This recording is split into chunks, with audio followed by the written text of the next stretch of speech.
Welcome to Fluent Phonics. Today we will discover the proper pronunciation of the word sweetheart.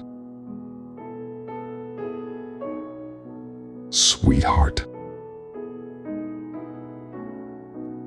Sweetheart. Sweetheart.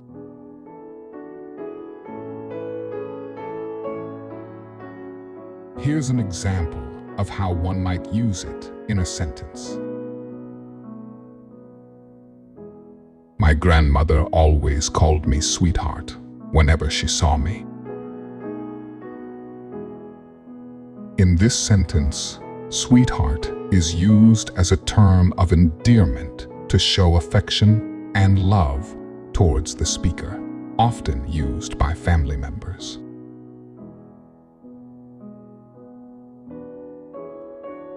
Thank you for your time. If you enjoyed this, please like and subscribe for further content.